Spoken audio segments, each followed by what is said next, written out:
Hello दोस्तों, JP sir YouTube channel में आपका स्वागत है। इस वीडियो में हम करेंगे कक्षा 10 गणित के 7वें चैप्टर निर्देशांक ज्यामिति, इसका परिचय और इसके सभी उदाहरण। तो इस चैप्टर में जितने कॉन्सेप्ट हैं सभी हम इस वीडियो में कवर करेंगे और साथ साथ में हम इसके सभी उदाहरण भी कवर करेंगे। तो जो कॉन्सेप्ट मैं आपको समझाऊंगा उस पर आधारित जो भी उदाहरण आपके पास है उसको मैं आपको साथ में एक्सप्लेन करूंगा। और इस वीडियो को देखने के बाद आपकी इस चैप्टर पे कमांड स्ट्रांग हो जाएगी। आप अगर इस वीडियो को अच्छे से देखते हैं तो आप ये नोटिस करेंगे कि इस वीडियो के अंत तक आपका ये चैप्टर अच्छे से कंप्लीट हो चुका है और इसकी प्रश्नावली फिर आप आराम से हल कर पाएंगे। और आपके पास जो प्रश्नावली है उनके हल के लिए आप डिस्क्रिप्शन बॉक्स में प्लेलिस्ट चेक करें और चैनल को जरूर सब्सक्राइब करें और अपने दोस्तों के साथ ये वीडियो जरूर शेयर करें। तो शुरू करते हैं। देखो, ये जो आपके पास चैप्टर है इसमें आपके पास केवल दो कॉन्सेप्ट हैं, एक है दूरी सूत्र और दूसरा विभाजन सूत्र। तो ये यहां पर है दूरी सूत्र और ये है विभाजन सूत्र। तो ये ही दो फॉर्मूले हैं जो आपके पूरे चैप्टर में यूज होंगे। और इसके अलावा अगर आप एक दो फॉर्मूले और भी देखते हैं तो वो इन्हीं फॉर्मूलों को चेंज करके इन्हीं को ही घुमाकर बनाए हुए फॉर्मूले होंगे। तो कहने का ये मतलब है कि आपके पास ये दो मेन फॉर्मूले हैं इस चैप्टर में। लेकिन केवल मैं आपको दो फॉर्मूले बता दूं, ये आप जानते हैं कि हम ऐसा नहीं करते हैं, क्योंकि ऊपर ऊपर से पढ़ना अलग बात है और चीज़ों को अच्छे से समझना ये दूसरी बात है। और मैं ये कोशिश करता हूँ हर बार कि जो मैं चीज़ें आपको समझाऊँ, जो टॉपिक समझाऊँ, वो आपको अंदर से अच्छे से समझ आए और उस चीज़ के कॉन्सेप्ट आपके अच्छे से क्लियर हों, ताकि उस पर आधारित फिर कोई क्वेश्चन हो तो आप उसको आराम से कर पाएँ। तो सबसे पहले मैं क्या करूँगा कि आपको बेसिक समझाऊँगा कि जो हमारे पास कार्तीय तल होता है उस पर बिंदु वगैरह जो हैं ये क्या होते हैं, किस तरह से होते हैं, निर्देशांक क्या होते हैं, फिर इसमें भुज है, कोटि है, ये सब क्या है ये मैं आपको बताऊंगा। उसके बाद फिर ये जो फॉर्मूला यहाँ पर है दूरी सूत्र, ये फॉर्मूला बना कैसे है, विभाजन सूत्र में अलग अलग किस प्रकार के फॉर्मूले हैं, कैसे उन्हें यूज़ करते हैं। कोई अगर हमारे पास कोई एक रेखा है उसको दो भागों में विभाजित करना हो या फिर उसको तीन भागों में विभाजित करना हो या चार भागों में विभाजित करना हो, कैसे करते हैं क्या, ये सब आप अच्छे से सीखेंगे। तो शुरू करते हैं। देखो, ये है आपके पास ग्राफ पेपर और जो ग्राफ पेपर है इसमें हम अक्सर दो विमाओं वाला ग्राफ बनाते हैं। दो विमाओं से मेरा मतलब है यानी 2 डायमेंशन जो होता है। देखो, अगर हम किसी चीज़ को केवल एक ही रेखा में दर्शाएं, यानी हमें एक ही रेखा में दर्शाना है, तो उसको हम बोलते हैं 1 डायमेंशन, एक विमीय 1 डायमेंशन। तो जैसे कोई सड़क जा रही है और सड़क पे दुकानें हैं, दुकानों को नंबर मिले हुए हैं, तो अगर आपको कहा जाए कि दुकान नंबर 5 में जाओ तो आप आराम से चले जाएंगे दुकान नंबर 5 में, कोई प्रॉब्लम नहीं होगी आपको। तो यह है एक विमीय 1 डायमेंशन। इसमें आपको एक ही इंफॉर्मेशन की ज़रूरत पड़ेगी, एक जानकारी आपको चाहिए दुकान नंबर 5 और आप वहाँ पहुँच जाएंगे। अब बात करते हैं दो विमीय 2 डायमेंशन। इसमें हमारे पास दो अक्ष होते हैं x और y। तो इस तरह से जैसे आपने यहाँ पे देखा इसमें केवल एक अक्ष है, यहाँ पे देखा आपने इसमें दो अक्ष हैं x और y, x अक्ष और y अक्ष। अब देखो, अगर हमें चित्रण करना है, अगर हमें यहाँ पर कुछ ढूंढना है तो हमें दो जानकारियों की आवश्यकता पड़ेगी। तो मान लो कि ये कोई कॉलोनी है और ये जो ब्लू कलर में ये लाइन खींची हुई ये गलियाँ हैं। तो गली नंबर 1, गली नंबर 2, गली नंबर 3 आप देख रहे हैं और इसमें मकान बने हुए हैं। तो अब अगर आपको किसी के घर में जाना है तो आपको दो जानकारियों की ज़रूरत पड़ेगी।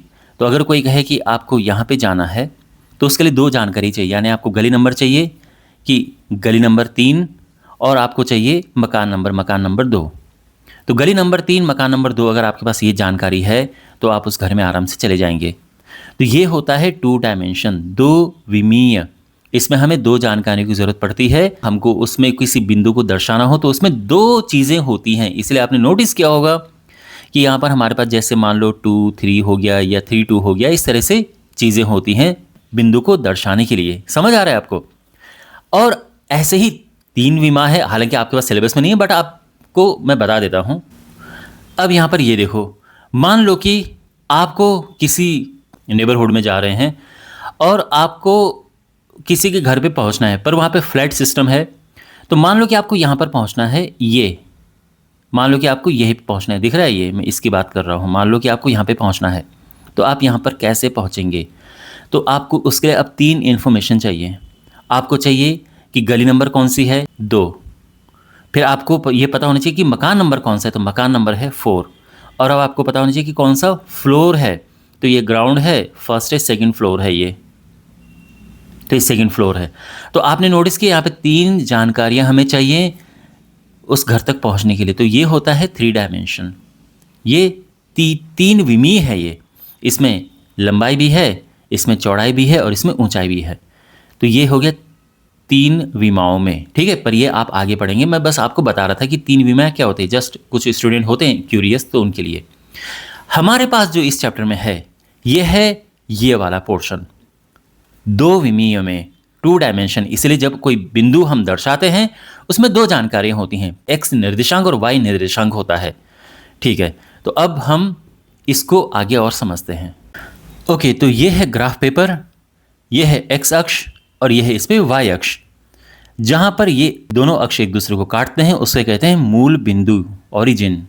अब यहाँ पर अगर हमने किसी बिंदु को निर्देशित करना है तो उसके लिए हमको यहाँ पर इनको नंबर देने होते हैं। मान लो कि बिंदु यहाँ पर है, तो इसको हम कैसे निर्देशित करें, तो उसके लिए नंबरिंग देते हैं। तो मूल बिंदु तो है 0, तो ये है 0, और इसके बाद दाईं ओर अगर हम जाते हैं तो ये x को ऐसे नंबर देंगे और बाईं ओर में से माइनस दे देंगे। y अगर ऊपर जाता है तो इसको हम प्लस में नंबर देते हैं और नीचे माइनस में। अच्छा, ये x है तो इसको हम यहाँ पे x डैश लिखते हैं, ये ऊपर y है तो हम नीचे यहाँ पर y डैश लिखते हैं। और ये ध्यान रखना कि नंबर हमेशा 1 2 3 4 ही ज़रूरी नहीं है। ये नंबर यहाँ पे 10 20 30 भी हो सकते हैं, या 5 10 15 20 इस तरह से भी हो सकता है, ठीक है। पर इक्वल तरह से नंबर ये बंटे होते हैं। तो अगर हमें किसी बिंदु को दर्शाना है तो उसमें हम पहले x निर्देशांक लिखते हैं। तो हम देखते हैं कि x यहाँ पर कितना है, तो x यहाँ पर है 2, तो ये यहाँ पर हो गया x2। फिर आता है y निर्देशांक, y जो है इसकी सीध देखो यहाँ पर ये है और ये है 4, तो यहाँ पे x2 है, y4 है। ये है x निर्देशांक, इसको भुज भी कहते हैं, और ये है y निर्देशांक, इसको कोटि भी कहते हैं, ठीक है। तो भुज x और कोटि y।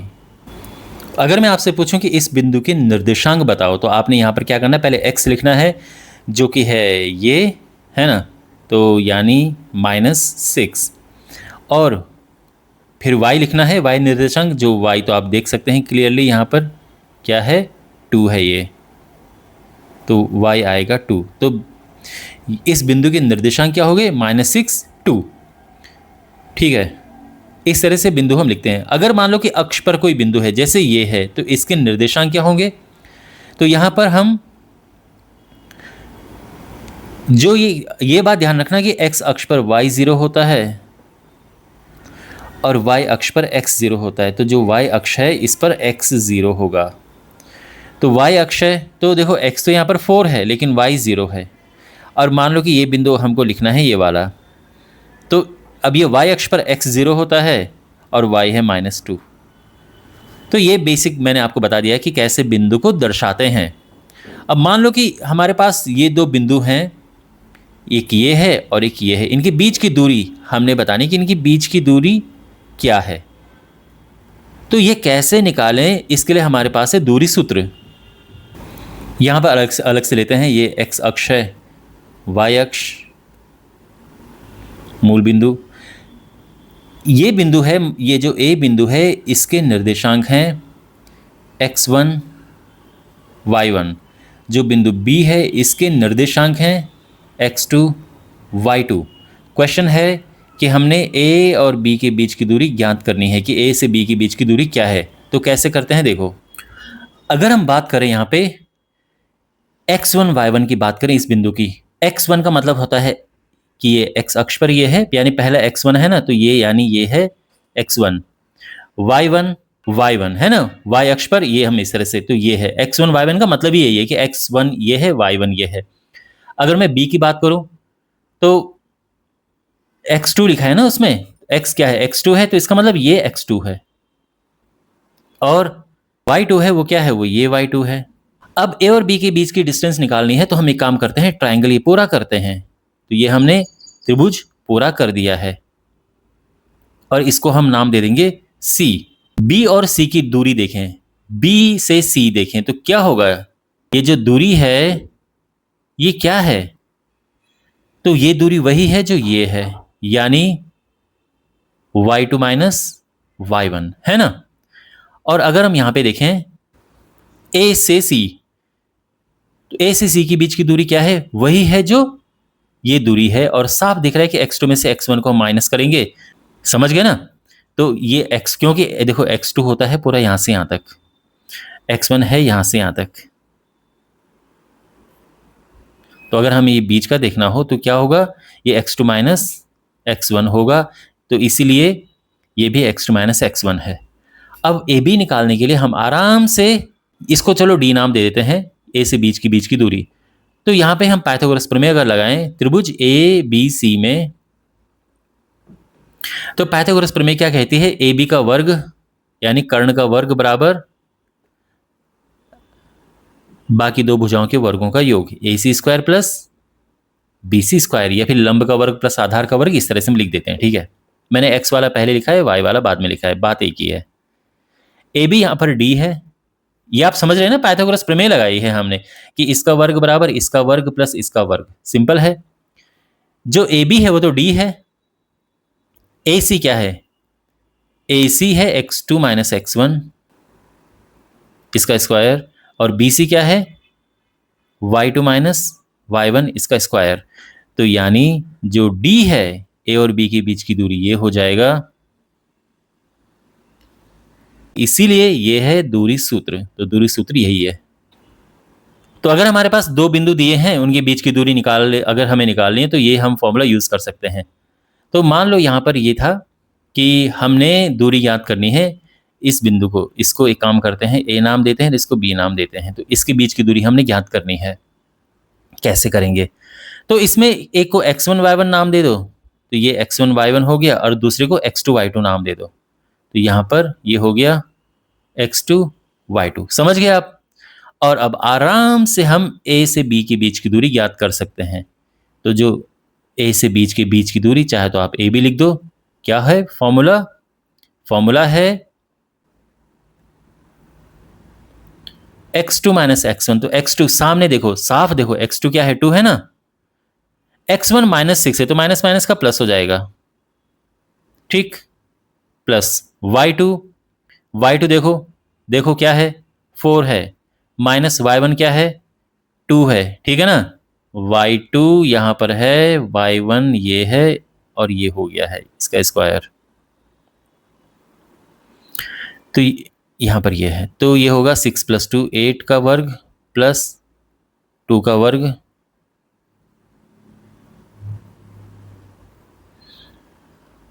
चौसठ प्लस 4, ये हो जाएगा √68। ये हमारा आंसर आ चुका है।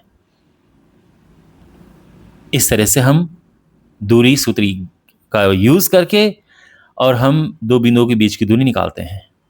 ठीक है, तो मान लो कि ये क्वेश्चन आपके पास है, ए बी सी आप देख सकते हैं त्रिभुज के 3 शीट्स हैं और इनके निर्देशांक दिए हैं। हमने ज्ञात करना है कि ए बी क्या है, ये दूरी क्या है, ये दूरी क्या है, ये दूरी क्या है, ये हमने ज्ञात करना है।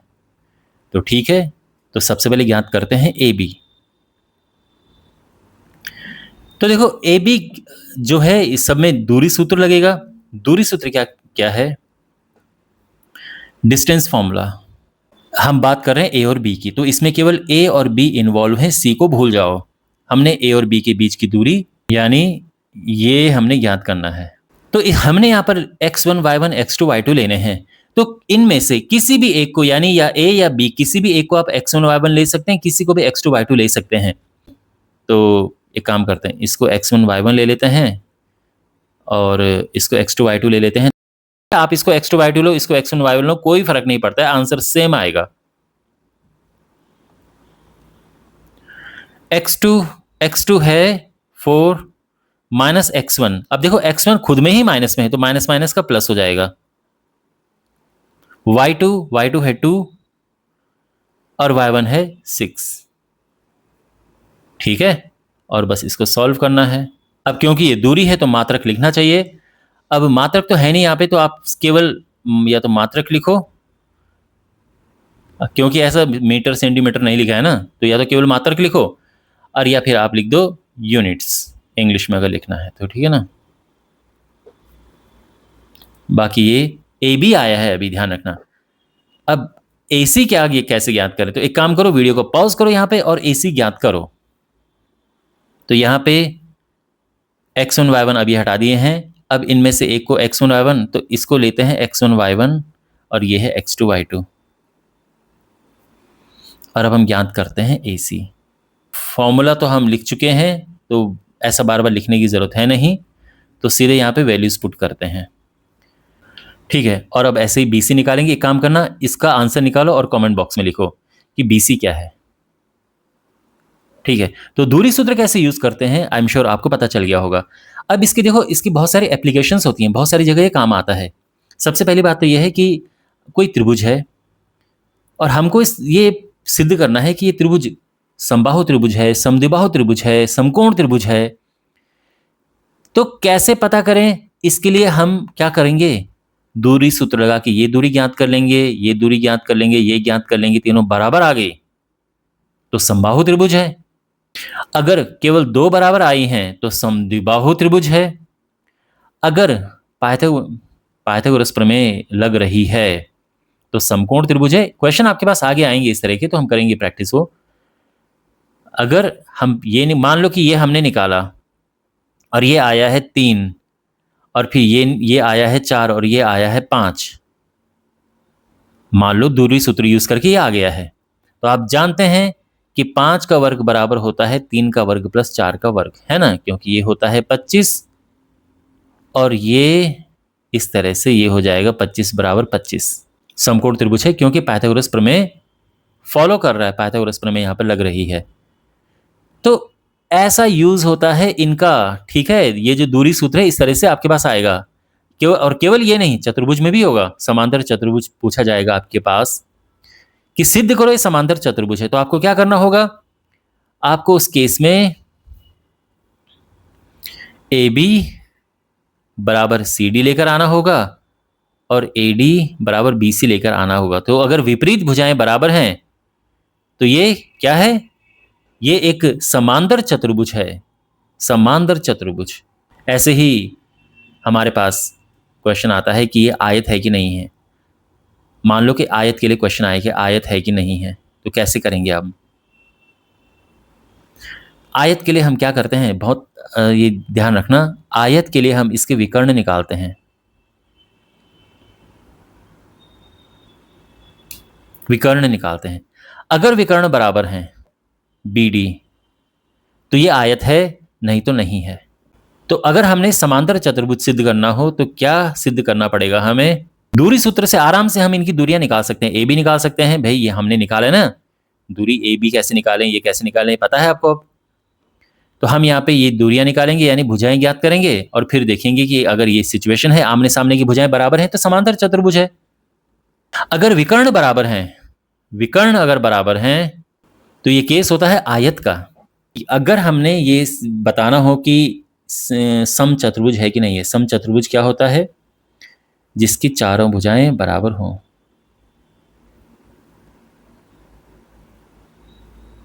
ठीक है, चारों भुजाएं बराबर हों तो सम चतुर्भुज होता है और आराम से आप चारों भुजाएं बराबर निकाल सकते हैं। आपको क्या करना है, ए बी निकालना है, फिर बी सी निकालना है, फिर सी डी निकालना है, फिर डी ए निकालना है। अगर चारों भुजाएं बराबर है तो सम चतुर्भुज है। सम चतुर्भुज में बस चारों भुजाएं बराबर चाहिए। और अगर पूछा जाए वर्ग है कि नहीं है, वर्ग क्या क्या केस बनेगा? वर्ग के लिए एक तो आपको चारों भुजाएं बराबर लेके आनी होंगी, ए बी बराबर बी सी बराबर सी डी बराबर ए डी, और साथ में जो विकर्ण हैं ये भी आपको बराबर लेकर आने होंगे, यानी ए सी बराबर बी डी। तो इतना कुछ अगर आ जाए, यानी वर्ग निकालना सबसे मुश्किल आपको पड़ेगा, क्योंकि आपको इसमें 6 चीजें निकालनी पड़ेंगी, 6 बार आपको दूरी सूत्र लगाना पड़ेगा। अगर ऐसा है तो ये वर्ग है, ठीक है ना, क्योंकि वर्ग की चारों भुजाएं बराबर होती हैं। लेकिन इतना काफी नहीं है ना, चारों भुजाएं बराबर करके छोड़ तो सकते नहीं है, क्योंकि वो तो सम चतुर्भुज हो जाएगा। विकर्ण भी बराबर करने पड़ेंगे ताकि अब ये वर्ग बन जाए, तो ये वर्ग है। इतना कुछ हम दूरी सूत्र के हेल्प से कर सकते हैं। ये सब दूरी सूत्र की एप्लीकेशन है। तो अब करते हैं इसका एक उदाहरण। पहला उदाहरण है क्या ये बिंदु एक त्रिभुज बनाते हैं? यदि हाँ, तो बताइए कि किस प्रकार का त्रिभुज बनता है? तो यहाँ पर सबसे पहले तो बिंदुओं को ABC नाम दे देते हैं। ठीक है, ABC नाम दे दिए हैं। अब देखो, क्योंकि इसमें दूरी सूत्र का फॉर्मूला लगेगा, तो पहले दूरी सूत्र लिख लेते हैं। ठीक है, यह है दूरी सूत्र। अब एक एक करके देखो, क्या ये त्रिभुज बनाते हैं? इसके लिए पहले हमको भुजाएं ज्ञात करनी पड़ेंगी। जैसे त्रिभुज होता है ना, जो तो हमारे पास ये ABC है, तो भुजा पहले AB निकालेंगे, BC निकालेंगे और फिर AC निकालेंगे। तो सबसे पहले ज्ञात करते हैं भुजा AB। तो दूरी सूत्र लगाएंगे हम सीधा, बार बार फॉर्मूला लिखने की जरूरत नहीं है। ठीक है, x2 माइनस x1, देखो फॉर्मूला फॉलो करेंगे। ठीक है, x2 है -2 माइनस x1 है 3 का वर्ग प्लस y2 माइनस y1 इसका वर्ग।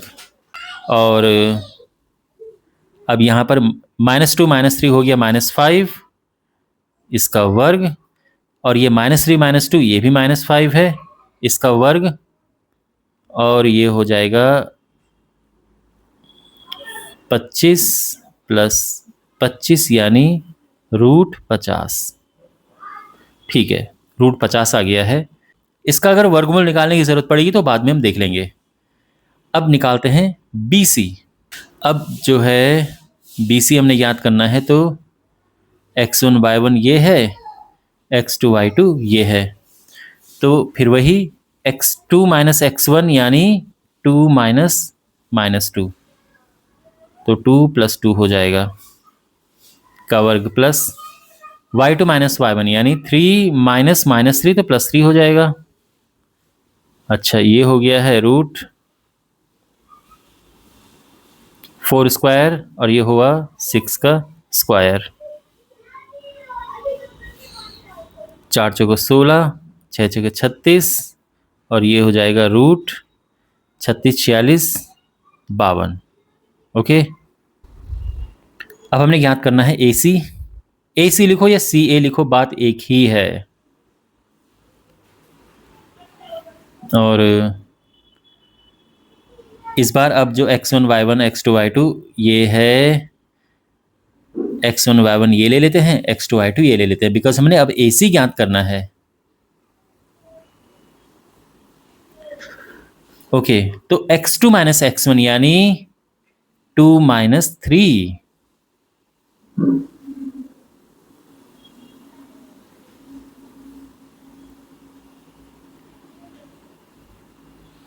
y2 माइनस y1 यानी 3 - 2,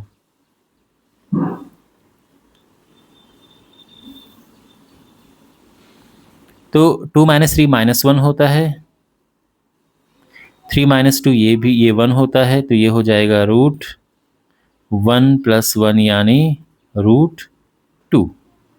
ओके, अच्छा, अब इनका अगर हम वर्गमूल निकालें तो क्या होगा? क्योंकि देखो, पहला क्वेश्चन क्या है कि क्या यह त्रिभुज बनाते हैं। आपको पता है त्रिभुज बनाने की कंडीशन क्या होती है, कि उसमें दो जो छोटी भुजाएं हैं उनका योग बड़ी भुजा के योग से बड़ा होना चाहिए।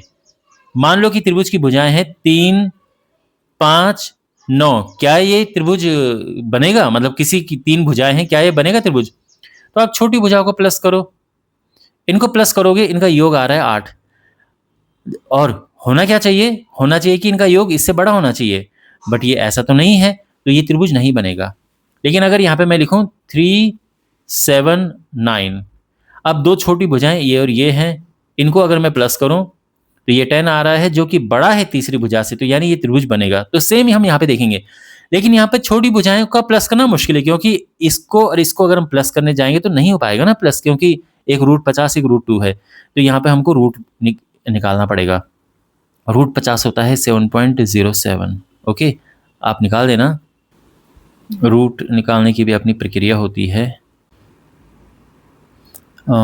ये हुआ 7 7 7 49, 1 14 पॉइंट लगा, 0 बढ़ाया, 1 रख के भी कुछ नहीं आ रहे, तो यहाँ पे 0, यहाँ पे 0, ये डबल 0, और 7 ये आएगा लगभग, तो दैट्स वाई इतना। √52 ये कितना होगा?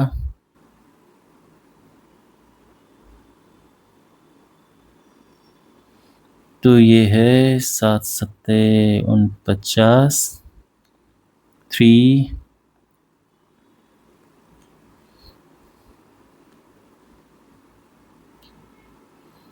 ओके। हाँ अब चला जाएगा, ये 2 से चला जाएगा। और अब 52 का स्क्वायर रूट फाइंड करते हैं। तो 52 7 सत्ते 49, 3 14 पॉइंट लगा 00 और ये 2 बार जाएगा तो 482 ओके। ये हुआ 16 और ये 00 आ जाएगा यहाँ पर 1441 ओके। यानी ये आ गया है लगभग 7.21।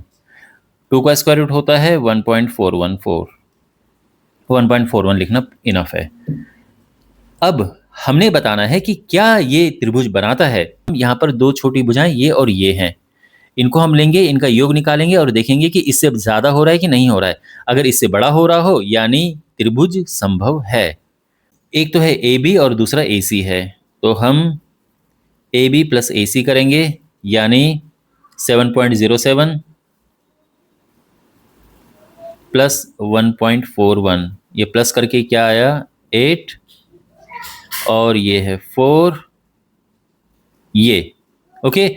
और आप क्लियरली देख सकते हैं कि ये बड़ा है इस वाले से, 7.21 से बड़ा है ये ओके। इसका मतलब ये है कि दो भुजाओं का योग तीसरी भुजा जो कि BC है उससे बड़ा है, इसलिए यह त्रिभुज संभव है। तो ये तो हो गया क्वेश्चन में जो पूछा गया था कि त्रिभुज क्या बिंदु त्रिभुज बनाते हैं, तो बिल्कुल हाँ बनाते हैं। और अभी लिखा है कि किस प्रकार का त्रिभुज बनाते हैं, किस प्रकार के त्रिभुज बनाते हैं। तो अगर यहाँ पर आप इन भुजाओं को देखो, ध्यान से देखो इन भुजाओं को, √50, √52 और √2, साफ दिख रहा है कि जो रूट के अंदर का है यानी 52, ये 50 और 2 को प्लस करेंगे तो 52 आ जाएगा। यानी इसका वर्ग बराबर इसका वर्ग प्लस इसका वर्ग हो रहा है यहाँ पे, है ना। तो ये है। अब इसको लिखेंगे कैसे हम, तो हम लिखेंगे यहाँ पे ए बी √50 है, BC √52 है और AC √2 है। तो यहाँ पे हम AB का स्क्वायर प्लस AC का स्क्वायर अगर करें हम, तो हमें क्या मिलेगा √50 स्क्वायर प्लस √2 स्क्वायर, है ना। यानी ये हुआ 50 + 2 और ये हुआ 52। अगर हम BC का स्क्वायर करें तो हमें क्या मिल रहा है √52 का वर्ग यानी 52। तो क्लियरली आप देख सकते हैं कि AB का वर्ग प्लस AC का वर्ग बराबर क्या है BC का वर्ग। तो चूंकि ऐसा है इसीलिए यह एक समकोण त्रिभुज है, क्योंकि पाइथागोरस प्रमेय को ये फॉलो कर रहा है, तो इसलिए एक समकोण त्रिभुज है। होता है ना पाइथागोरस प्रमेय, उसमें क्या होता है कि इसका वर्ग प्लस इसका वर्ग बराबर इसका वर्ग, तो ये एक समकोण त्रिभुज है। ठीक है, ये और ये पहला उदाहरण कंप्लीट हो चुका है। आई होप आपको समझ आया होगा। अब ये उदाहरण हमारे पास है कि दर्शाए कि ये जो बिंदु हैं एक वर्ग के शीर्ष हैं, तो इन बिंदुओं को हम ABCD नाम दे देते हैं। अब देखो मैंने आपको बताया था कि वर्ग सिद्ध करने के लिए हम क्या करते हैं। वर्ग सिद्ध करने के लिए एक तो चारों भुजाओं को बराबर सिद्ध करो, तो AB बराबर BC बराबर CD बराबर DA आना चाहिए। साथ में विकर्ण भी बराबर होने चाहिए, क्योंकि चारों भुजाएं तो किसमें बराबर होती हैं, समचतुर्भुज में भी बराबर होती हैं। जो समचतुर्भुज होता है इसके भी चारों भुजाएं बराबर हैं, पर ये वर्ग नहीं है ना। वर्ग के लिए क्या होता है, विकर्ण भी बराबर होते हैं। तो यहाँ पर हमने ABCD मतलब AB BC CD DA तो निकालना ही है, साथ में हमने विकर्ण AC और BD भी निकालने हैं। तो AB दूरी सूत्र, आप चाहो तो पहले दूरी सूत्र लिख दो और अब एक एक करके इनको निकालते हैं। तो AB क्या है, देखो AB हमने निकालना है, AB के बीच की दूरी, तो ये हो जाएगा x1 y1, इसको ले लेते हैं और x2/2 इसे ले लेते हैं। तो क्या है, x2 माइनस x1 यानी ध्यान से देखो 4 माइनस 1 का स्क्वायर, y2 माइनस y1 यानी 2 माइनस 7 का स्क्वायर, ये हो जाएगा 4 माइनस 1 होता है 3 का स्क्वायर, और ये है -5 का स्क्वायर। ठीक, और ये हो जाएगा 9 प्लस 25 यानी 34। ठीक है, ए बी हो गया। बी सी,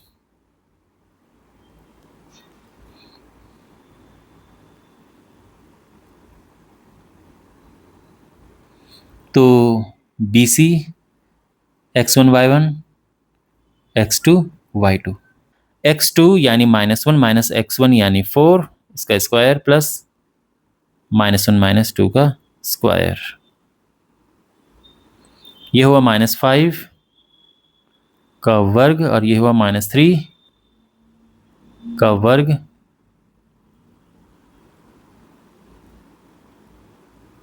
+25 + 9 और ये हुआ √34। ठीक, ओके, अभी तक बराबर आ रहे हैं। अब सी डी,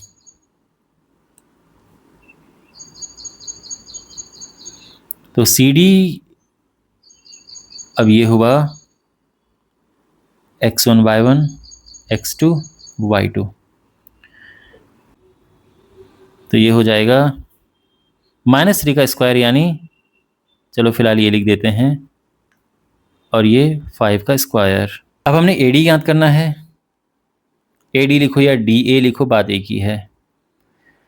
तो ए डी यानी ये है x1 y1 और ये है x2 y2, √34, फिर से √34 यानी अभी तक बिल्कुल सही चल रहा है। तो ये तो हो गया। और अब हम ए सी निकालते हैं, विकर्ण ए सी।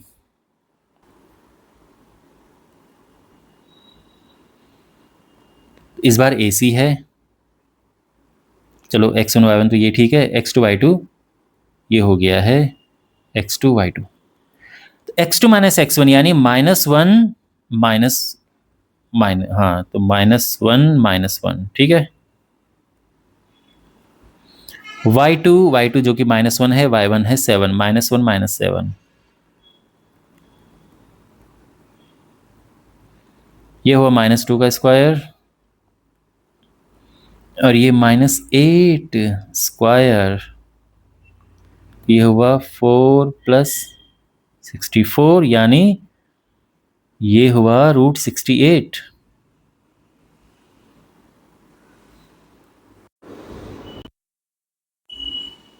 यहाँ पे लिख देते हैं √68, ठीक है। और अब विकर्ण बी डी, तो बी डी जो है ये है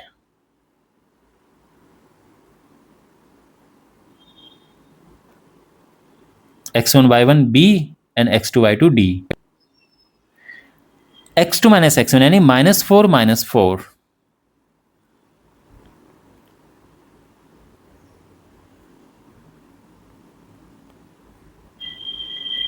प्लस y2 माइनस y1, तो y2 है 4 y1 है 2, 4 - 2,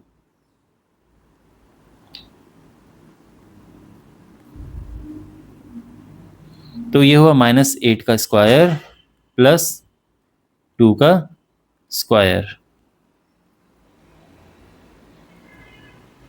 64 + 4 और ये हुआ √68। ओके, विकर्ण भी बराबर आ चुके हैं, तो हम लिखेंगे कि चूंकि जो भुजाएं हैं यानी ए बी बराबर बी सी बराबर सी डी बराबर ए डी, और विकर्ण लिखो या ना लिखो ये बात है कि डायरेक्ट आप मतलब ए सी बराबर बी डी लिख सकते हैं। तो ए सी बराबर बी डी है ना, बराबर है, विकर्ण बराबर हैं, तो इसीलिए ए बी सी डी एक वर्ग है। ओके, या फिर हम ये कह सकते हैं कि इसीलिए ये बिंदु एक वर्ग के शीर्ष हैं, हेंस प्रूव्ड। तो ये उदाहरण भी कंप्लीट होता है। देखो, दूरी सूत्र का फॉर्मूला करके हम एक और चीज निकाल सकते हैं कि मान लो 3 बिंदु हैं, 3 बिंदु, एक ए है, एक बी है और एक बिंदु सी है। और अगर हमने ये बताना है कि क्या ये बिंदु एक ही रेखा में स्थित हैं, क्या ये बिंदु एक ही रेखा में स्थित हैं, एक ही रेखा में स्थित बिंदुओं को कहते हैं संरेख। तो क्या ये बिंदु संरेख हैं, तो हम कैसे पता करें? तो हम क्या करते हैं, ए बी निकालते हैं, बी सी निकालते हैं और ए सी निकालते हैं, यानी ए बी बी सी ए सी निकालना है। अगर इनमें किन्हीं दो का योग, किन्हीं दो का योग तीसरे के बराबर हो जाए, है ना, किन्हीं भी दो का योग तीसरे के बराबर हो जाए, तो हम ये कह सकते हैं कि ये बिंदु संरेख हैं, एक ही रेखा में स्थित बिंदु हैं। ठीक है, क्योंकि ऑब्वियस सी बात है, जाहिर सी बात है, अगर हम इसको और इसको प्लस करेंगे और ये पूरा आ रहा है तो यानी एक ही रेखा में स्थित है। अगर कम ज्यादा आए तो फिर एक ही रेखा में स्थित नहीं होंगे ना। ये है। और इस कॉन्सेप्ट पर आधारित आपके पास ये उदाहरण है। तो यहाँ पर 3 स्टूडेंट हैं, आशिमा, भारती, कैमिला। तो ये यहाँ पर हैं, ठीक है ना, ये आप देख सकते हैं, आशिमा, भारती, कैमिला ऐसे बैठी हैं। तो क्या वो एक ही रेखा में बैठी हैं? क्या ये एक ही रेखा है? तो ए बी सी ये बिंदु दिए हैं, और जैसे मैंने आपको बताया कि एक ही रेखा में है या नहीं है, इसके लिए हम क्या करेंगे, तो ए बी बी सी ए सी निकालो। पहले ए और बी के बीच की दूरी यानी ए बी निकालेंगे। अगर आपको दूरी सूत्र पहले लिखना है तो लिख देते हैं, और लिखना चाहिए, ठीक है। इससे आपका जो सोल्यूशन है बिल्कुल कंप्लीट लगता है। दूरी सूत्र हमने लिख दिया है। अब ये एक बार ये लिख दिया तो बार बार अब ये फॉर्मूला लिखने की ज़रूरत नहीं है, सीधे हम निकालते हैं। तो ए बी क्या है, ए से ए और बी के बीच की दूरी, तो इसमें हम दूरी सूत्र लगाएंगे। x1 y1 ये है और x2 y2 ये है। x2 माइनस x1 यानी 6 माइनस 3 का वर्ग plus y1 minus y2 minus y1 4 minus 1 इसका वर्ग।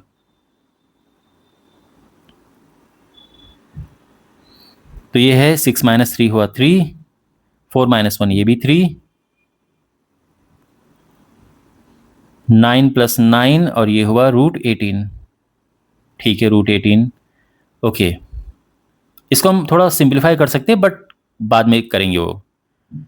ठीक है, थोड़ा सा और सरल हम कर सकते हैं। अब हम निकालेंगे बी सी। इस बार x1 y1 ये, x2 y2 ये फॉर्मूला लगाएंगे। तो x2 यानी 8 माइनस 6 वर्ग plus y2 minus y1 4 minus 6 minus 4 का वर्ग बराबर, ये हुआ 2 का वर्ग प्लस 2 का वर्ग यानी √4 प्लस 4 यानी √8। ठीक है, और अब हमने ए सी ज्ञात करना है। तो इस बार अब हम ए सी निकालेंगे। तो ए सी, ए इसको ले लेते हैं x1 y1 x2 y2 और x2 माइनस x1 यानी 8 माइनस 3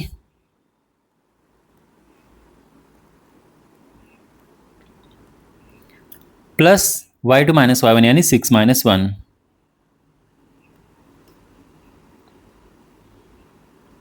तो ये हुआ 5 का स्क्वायर प्लस 5 का स्क्वायर यानी ये हुआ 25 प्लस 25 यानी ये हुआ √50। अब एक काम करते हैं, मुझे लगता है कि अभी हमें थोड़ा सा और इन्हें सिंप्लीफाई करना पड़ेगा जिससे कि हम निष्कर्ष पर पहुंच पाएँ। देखो 18 होता है 2 गुणा 3 गुणा 3, तो 3 ये बाहर आ जाएगा और अंदर बच जाएगा 3√2। 8 होता है 2 गुणा 2 गुणा 2, तो 2 बाहर आ जाएगा, अंदर बचेगा 2, 1 2 अंदर बच जाएगा, जो जोड़े में नहीं है तो 2√2। 50 होता है 2 गुणा 5 गुणा 5, है ना, 5 5 25 दूने 50, तो ये जोड़े में है, ये बाहर आ गया और ये अंदर बचा। इतना ठीक है। क्लियरली आप देख सकते हैं कि अगर इसे और इसे प्लस करेंगे तो ये आराम से मिल जाएगा। तो हम वही लिखेंगे यहाँ पे कि A B plus B C, ये क्या है 3√2 प्लस 2√2 यानी ये हुआ 5√2। और ये किसके इक्वल है? ये अपने AC के इक्वल है। AC है 5√2, तो हम लिखेंगे कि चूंकि AB प्लस BC बराबर है AC के, इसीलिए A, B और C संरेख हैं, एक ही रेखा में स्थित हैं। ओके, और ये हमने सिद्ध करना है या पता करना है, तो हम बोलेंगे एक ही रेखा में स्थित हो गया। ठीक है, ये आंसर आ गया है।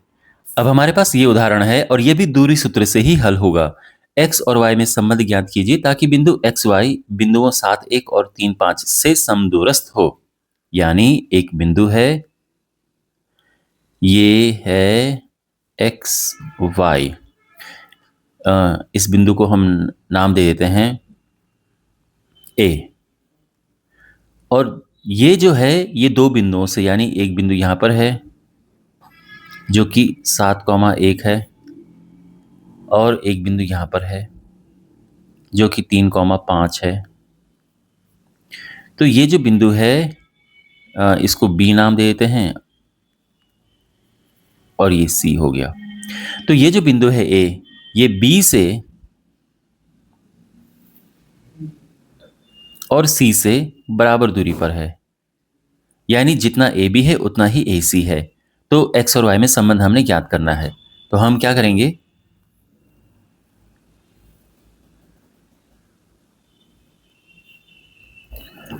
यहां पर हम लिखेंगे कि क्या दिया है।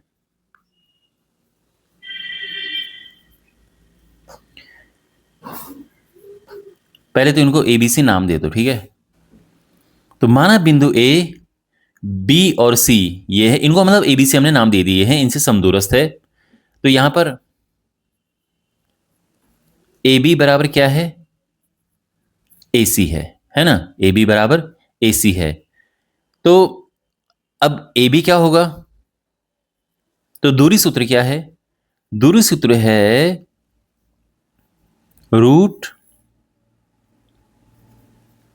√x2 माइनस x1 का वर्ग प्लस y2 माइनस y1 का वर्ग। इस तरह से यह है दूरी सूत्र, ये हम यहां पे लगाएंगे। तो जब हम AB की बात करेंगे तो A इसको, ये हो गया x1 y1 और ये हो गया x2 y2। ठीक है, तो यहां पर हम लिखेंगे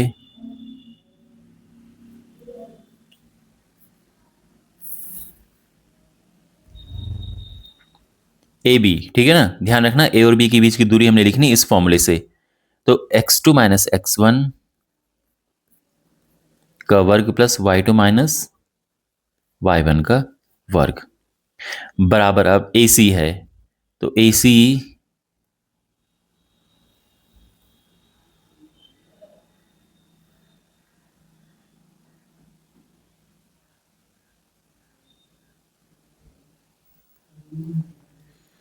AC में भी वही अप्लाई करेंगे हम।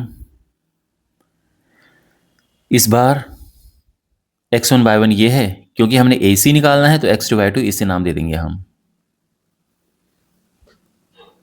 तो ये हो जाएगा x2 माइनस x1 का whole square plus y2 minus y1 का होल स्क्वायर। ठीक है,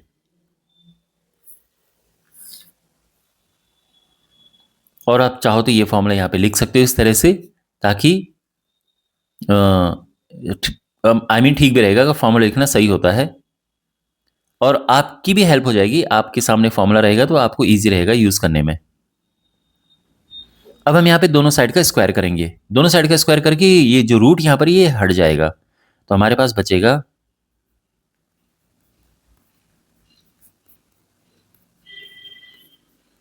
बराबर 3 माइनस एक्स का whole square plus 5 minus Y का होल स्क्वायर। हमने क्या किया, दोनों पक्षों का वर्ग करने पर।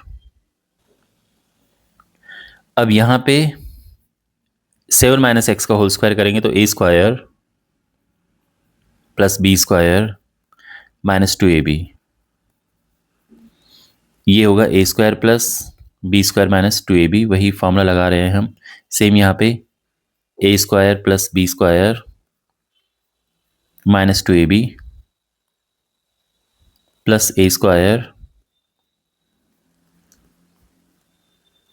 ठीक है। अब यहाँ पे क्या है कि एक्स स्क्वायर से एक्स स्क्वायर कट जाएगा, अगर एक उधर एक इधर है, वाई स्क्वायर से वाई स्क्वायर भी कट जाएगा। अब जो बाकी हैं वो देखो, यहाँ पे -14x, एक काम करते हैं दाई साइड से भी ये इधर लेके आ जाते हैं तो +6x हो जाएगा। -2y, राइट साइड से -10y इधर लेके जाएंगे तो ये हो जाएगा प्लस का y। 49 + 1 होता है 50, और यहाँ है 25 + 9 34, वो भी इधर लेके आ जाते हैं। सब हम लेफ्ट में लेके आ गए हैं। ये हुआ -8x + 8y बराबर नहीं +16, है ना। यहाँ 8 से डिवाइड हो रहा है, तीनों 8 से डिवाइड हो रहे हैं, तो ये हो जाएगा -x + y + 2 = 0। अच्छा, अगर हम देखो अक्सर x को माइनस नहीं रखते हैं, ठीक है, मतलब एक सिंपल ये है। तो अगर इसको हमें प्लस करना है तो बाकी को माइनस करना करेंगे, या फिर x को दूसरी साइड लेकर अगर हम जाएंगे तो x = y + 2 हो जाएगा। और ये हमारा प्रॉपर आंसर है। आप ऐसा छोड़ सकते हैं या आप किसी और तरह से लिख सकते हैं। आप इसको ऐसे भी लिख सकते हैं कि x - y - 2 = 0, और ये 2 को उधर लेके चले जाओ तो x माइनस, मतलब ये भी परफेक्ट है। और अगर हम 2 को उधर लेके जाएं तो ये भी परफेक्ट है सोल्यूशन, और ये भी सही है। तो आप किसी भी फॉर्म में लिख सकते हैं। तो ये कंप्लीट, ये सॉल्व हो चुका है। एक्स और वाई में संबंध स्थापित हम कर चुके हैं। मुझे उम्मीद है कि आपको ये सोल्यूशन समझ आया होगा। अब आगे बढ़ते हैं। अब हमारे पास ये एग्जाम्पल है, वाई अक्ष पर एक ऐसा बिंदु ज्ञात कीजिए जो बिंदुओं इससे और इससे समदूरस्थ हो। तो एक बिंदु है वाई अक्ष पर, जैसे मान लो कि ये कार्तीय तल है, आप जानते हैं कि ये y है, तो y अक्ष पर ये बिंदु मान लो कि यहाँ पर है। अब इसकी दूरी दो बिंदुओं से समदूरस्थ है। ओके, तो एक बिंदु जो है, बिंदु यहाँ पर है, लेकिन मैं यहाँ पर इसको अलग से लिख रहा हूँ, ठीक है। यहाँ पर ये बिंदु ऐसा है कि ये y अक्ष पर स्थित बिंदु है, और ये A है और ये B है। जो बिंदु y अक्ष पर स्थित है इसको मैं P नाम दे रहा हूं, और समदूरस्थ है तो यानी ये दूरी और ये दूरी बराबर है, तो ये ठीक है। अब देखो, हमने P के यहाँ पर निर्देशांक ज्ञात करने हैं, मतलब कौन सा बिंदु है वो। तो ये एक बात ध्यान रखना, y अक्ष पर हमेशा x 0 होता है, तो ये तो हमें पक्का पता है कि x 0 है। बस हमने ये देखना है कि यहाँ पे y कितना है। x निर्देशांक इसका 0 है, हमने y निर्देशांक ज्ञात करना है। तो ये है 0, y, और अब हमने ये और ये बराबर है, तो इससे हम आराम से कर सकते हैं, ठीक है। तो y अक्ष पर क्या होता है, y अक्ष पर x 0 होता है, x निर्देशांक 0 होता है। तो इसीलिए हमने यहाँ पर क्या लिया, बिंदु एक तो 0 है और दूसरा y है। तो थोड़ा सा शुरू में लिख देते हैं कि माना बिंदु P और इस ये है 0, y है। ओके, अब दिया है कि PA बराबर है PB। तो PA क्या होगा, तो यहां पे लगाएंगे हम दूरी सूत्र, डिस्टेंस फॉर्मूला।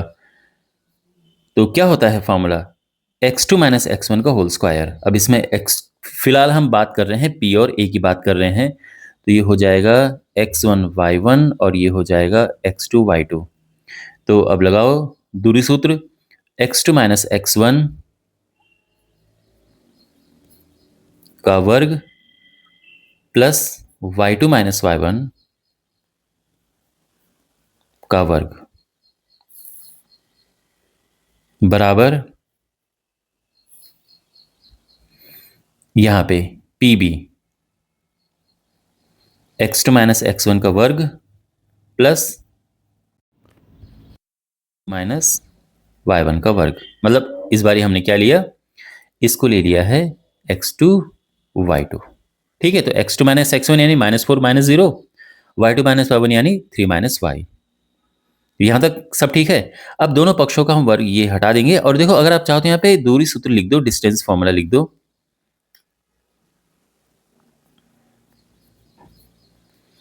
दूरी सूत्र जो हमने लगाया है, तो अगर आप ऐसा लिखते हैं, वैसे अगर आप नहीं भी लिखोगे कोई प्रॉब्लम नहीं है, लेकिन अगर आप लिखते हो तो अच्छी बात है, जो चेक कर रहे हैं अच्छा इंप्रेशन पड़ता है। ठीक है, ये दूरी सूत्र यहाँ पे लगा दिया है। ओके, अब यहाँ पर हमने दोनों पक्षों का वर्ग करना है, तो वर्ग करेंगे तो रूट हट जाएगा और हमारे पास ये आ जाएगा 6 माइनस 0 का वर्ग प्लस 5 माइनस y का वर्ग बराबर -4 माइनस 0 का वर्ग प्लस 3 माइनस y का वर्ग। आप चाहो तो यहाँ पे 6 माइनस 0 को हम 6 भी लिख सकते हैं। ठीक है, इतना तो हम कर देते हैं, कोई बात नहीं। और यहाँ पे -4 माइनस 0 को हम क्या लिख सकते थे, -4। समझ गए।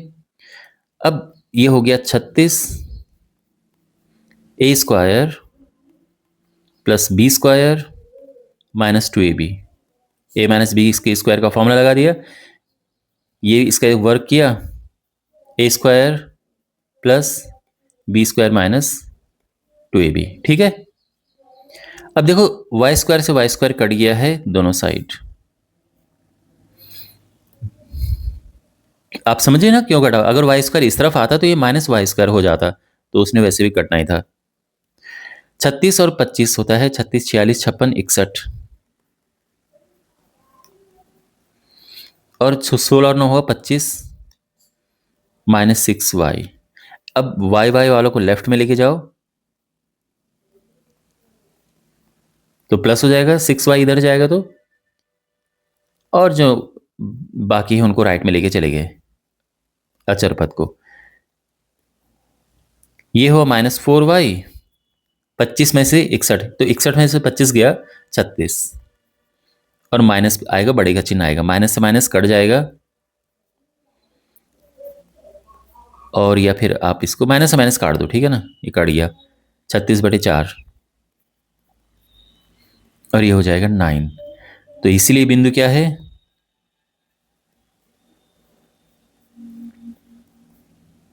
अभीष्ट बिंदु, यानी जो बिंदु हम तलाश में है, जिसकी जो देख रहे हैं, जो ढूंढ रहे हैं, क्या है 0, y है ना, याद है 0, y। तो 0 तो है ही, y हम निकाल चुके हैं और ये हमारा आंसर आ चुका है 0,9। अब हमारे पास है विभाजन सूत्र। विभाजन सूत्र देखो क्या है ये चीज। मान लीजिए एक बिंदु यहां पर है x1 y1 और एक बिंदु यहां पर है x2 y2। इन बिंदुओं को मिलाने वाला जो रेखाखंड बनता है वो है ये। अब इस रेखाखंड को विभाजित करना है। इस रेखाखंड को हमने दो भागों में बांटना है। वैसे आई मीन टू से बांट तो कई भागों में सकते हैं, बट हमने विभाजित करना है इसको। और मान लो कि ये विभाजित कर रहे हैं हम यहां पर, ये हिस्सा है m1 और ये हिस्सा है m2, मतलब m1 अनुपात m2 में इसको विभाजित कर रहे हैं। आप अनुपात समझते हो ना। यानी मान लो कि अगर मैं ये कह रहा हूं कि मैं इसको 2:3 में विभाजित कर रहा हूं, तो यानी ये हिस्सा हुआ 2 और ये हिस्सा हुआ 3। मान लो कि ये है 20 सेंटीमीटर, ये 30 सेंटीमीटर। ये है विभाजित करने का मतलब। आप समझ रहे हो। यानी ये जो बिंदु है, इस बिंदु को मैं P नाम दे रहा हूं, जो विभाजन बिंदु है, यानी जिस बिंदु पर विभाजित हो रहा है। तो AP बटे PB ये है M1 बटे M2। तो इसका मतलब ये कि हमने M1 अनुपात M2 में इसको विभाजित किया है। ठीक है, यानी अगर मैं कहूं कि 2:3 में विभाजित किया है, तो ये बटे ये होगा 2/3। ये होता है विभाजित करना, ठीक है, किसी अनुपात में।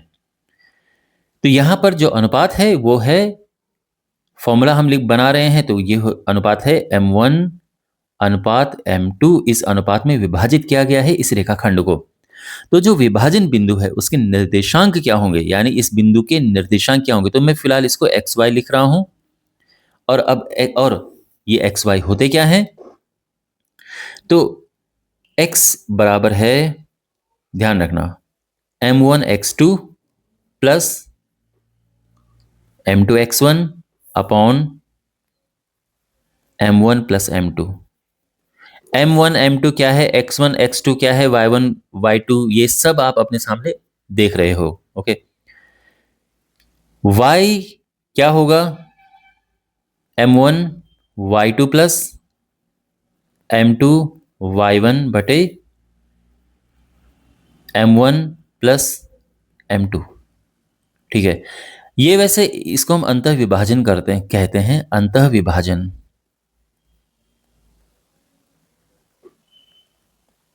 अंतः विभाजन का मतलब यह है कि जो विभाजन बिंदु है वो अंदर की तरफ है। तो जो रेखाखंड ये आप देख रहे हैं, ए बी, ये रेखाखंड आप देख रहे हैं ना, तो इस रेखाखंड के अंदर ही ये विभाजन बिंदु है।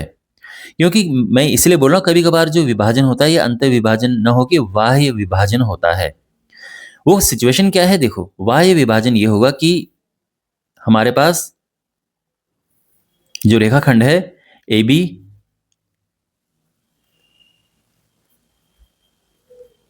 x1 y1 x2 y2, अब जो बिंदु है वो बाहर की तरफ है, मतलब जो विभाजन कर रहा है वो बाहर है, वो यहां है, इसी लाइन में है, यहां पर है ये बिंदु P। और अब यहां पर जो परिस्थिति इस तरह से है कि AP बटे BP बराबर M1 बटे M2। तो जब बिंदु बाहर की तरफ हो तो इसको हम वाय विभाजन कहते हैं, यानी यहां से लेके यहां तक ये है M1 और यहां से लेके यहां तक ये है M2। तो ये M1 अपॉन M2 इस तरह से हो गया। और अब अगर आपसे पूछा जाए कि बिंदु P के निर्देशांक बताओ, विभाजन बिंदु के निर्देशांक बताओ कि P के निर्देशांक क्या हैं, तो अगर ये XY है तो देखो फॉर्मूला सेम लगेगा जो ऊपर है, बस एक चेंज के साथ।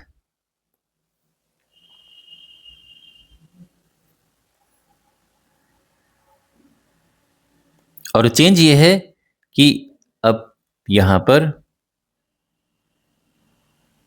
प्लस की जगह पे आएगा माइनस। ठीक है, तो ये ध्यान रखना, एक बात का ध्यान रखना, यहां पर M1 पहले है और M1 पहले होना चाहिए, ठीक है ना। कहीं आप इसको उल्टा कर दो, कहीं आप ऊपर तो लिख दो M2 x1 और नीचे यहां पर M1 पहले लिख दो, तो गड़बड़ हो जाएगा, साइन का मिस्टेक हो जाएगा। तो ये है बाह्य विभाजन।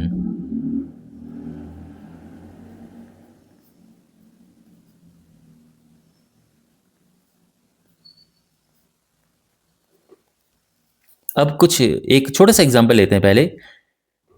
मान लीजिए एक बिंदु है 4 1 और एक बिंदु है 3 - 6। इनको मिलाने वाला एक रेखाखंड है और इस रेखाखंड को एक बिंदु 1:3 में विभाजित कर रहा है। तो इस विभाजन बिंदु के निर्देशांक ज्ञात कीजिए। तो मान लीजिए ये A है, ये B है और ये P है, तो हमने P ज्ञात करना है। तो यहां पर जो दिया है, यानी जो A है ये है 4, 1, B 3, -6 और जो अनुपात है ये है 1:3। ये है x1 y1, ये है x2 y2। आप लिखेंगे नहीं इसको, ठीक है, वैसे बस या तो पेंसिल से लिख दो, बाद में इरेज कर देना। अब हम लिखेंगे माना विभाजन बिंदु P XY है। तो यहाँ पर x क्या निकलेगा, तो याद है ना formula, m1x2 plus m2x1 upon m1 plus m2। तो वैल्यू पुट करते हैं। m1 क्या है, देखो m1 ये है 1,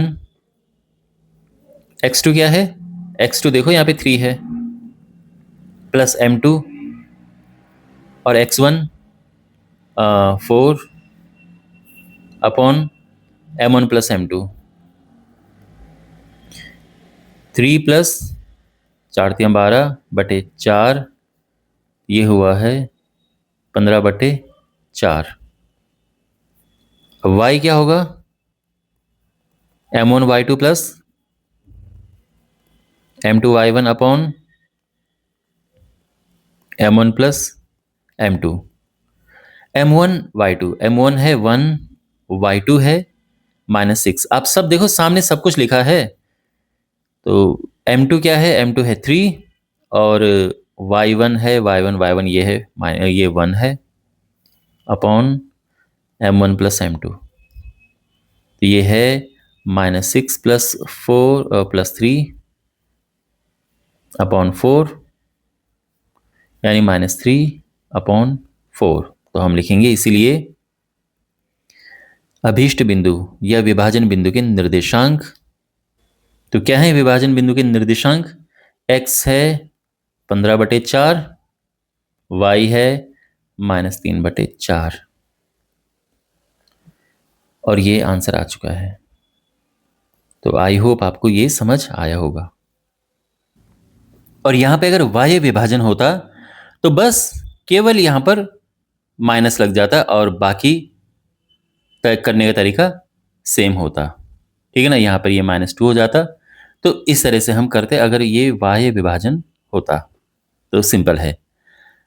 अब इसमें आगे देखो, कभी कभार क्या है कि आपके पास क्वेश्चन इस तरह से आता है कि दो बिंदु हैं, उनको मिलाने वाला एक रेखाखंड है। तो ये है x1 y1, x2 y2। इसके मध्य बिंदु के निर्देशांक ज्ञात करो। मध्य बिंदु के निर्देशांक, मिड पॉइंट, मध्य बिंदु। तो मध्य बिंदु मान लो कि m है मिड पॉइंट एक्स वाई। तो इसके निर्देशांक क्या होंगे, तो जब हम x निकालेंगे तो हमने सिंपली करना है x1 प्लस x2 अपॉन 2। और y निकालने के लिए हम क्या करेंगे, y1 प्लस y2 अपॉन 2। और आ गया मध्य बिंदु के निर्देशांक। ठीक है ना। तो मान लीजिए कि एक क्वेश्चन हमारे पास है कि जो ये बिंदु है ये है 1,4 और ये बिंदु है -2,3। हमने इसके मध्य बिंदु के निर्देशांक ज्ञात करने हैं।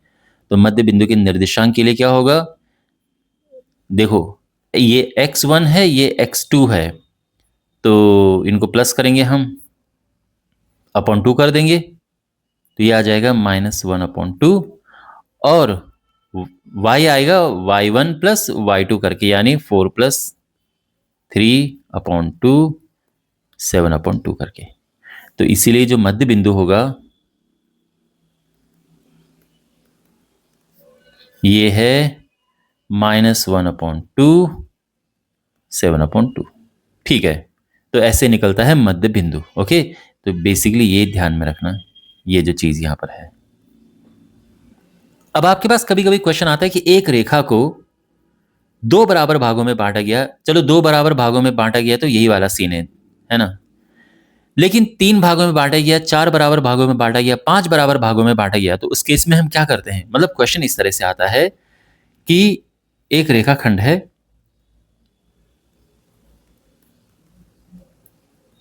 x1 y1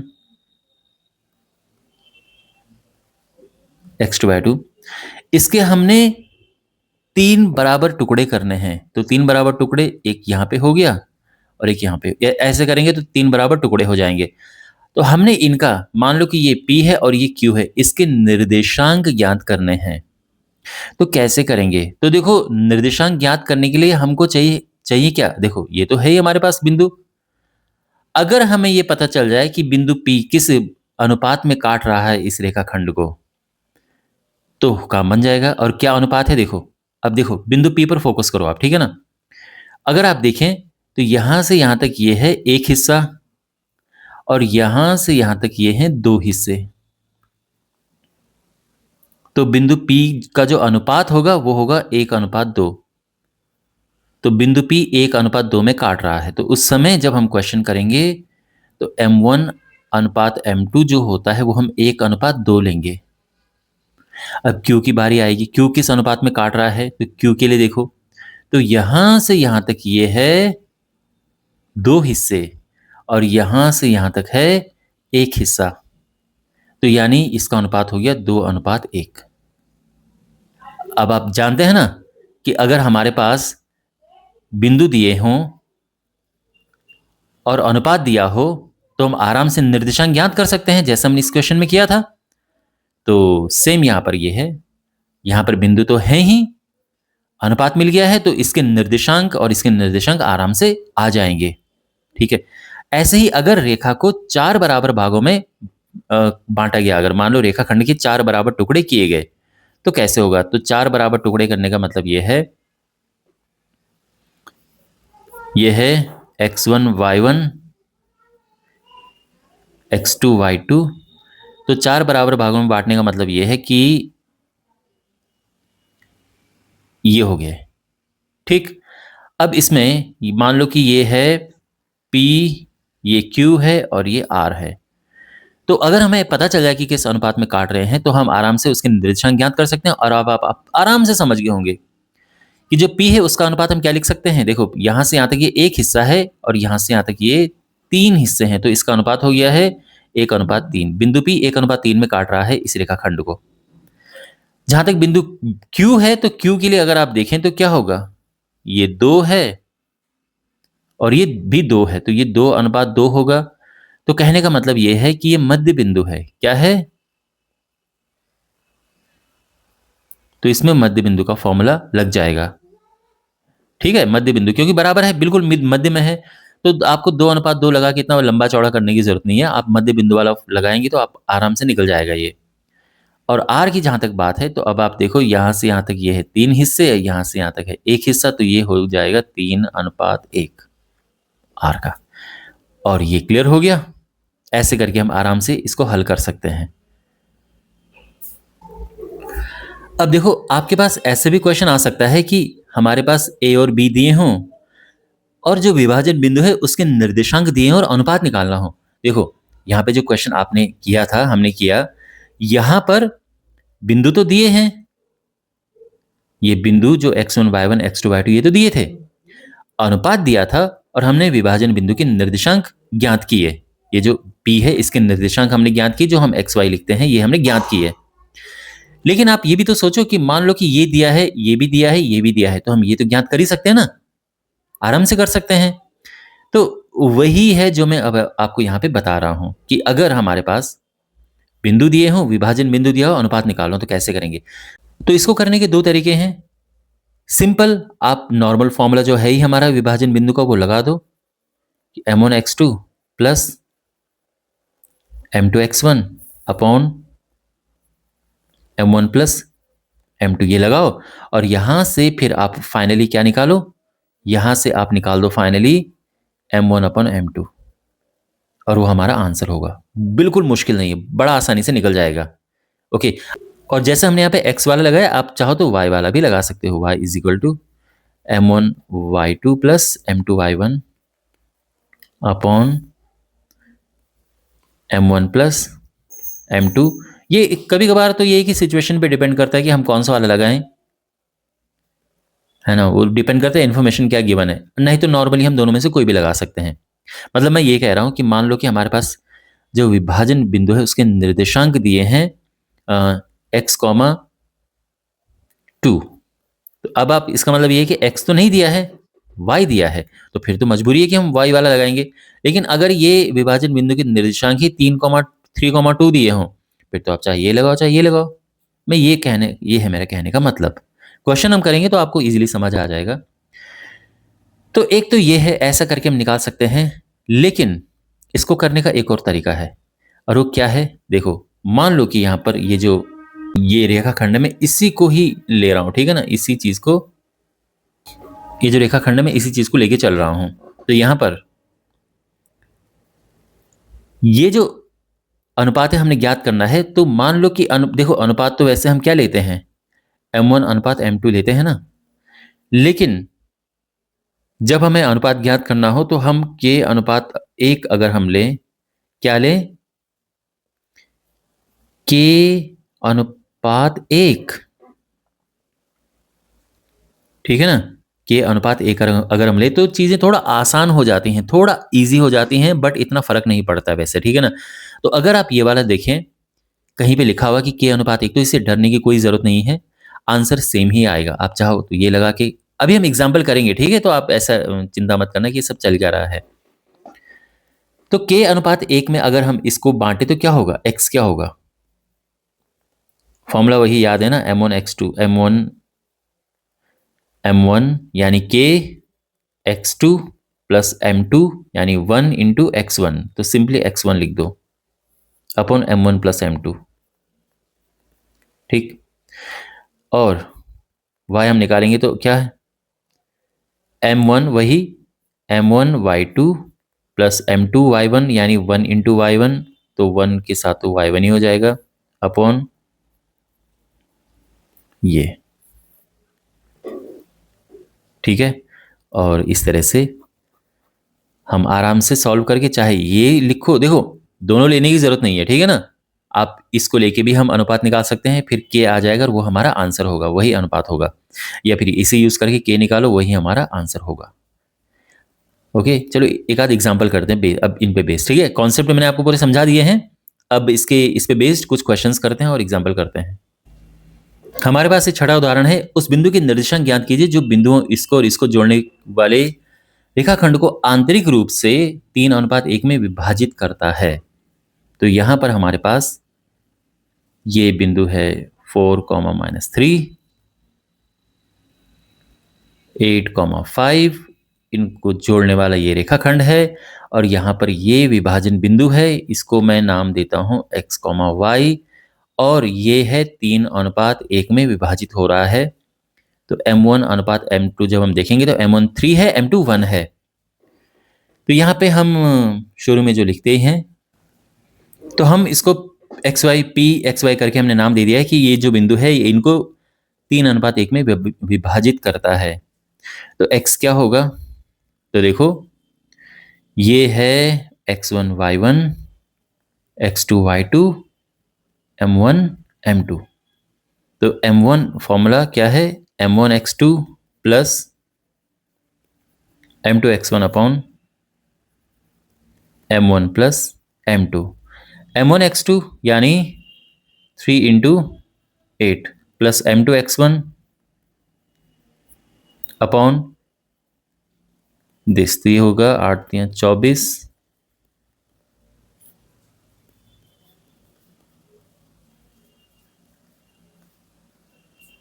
ठीक है। अब हम y ज्ञात करेंगे।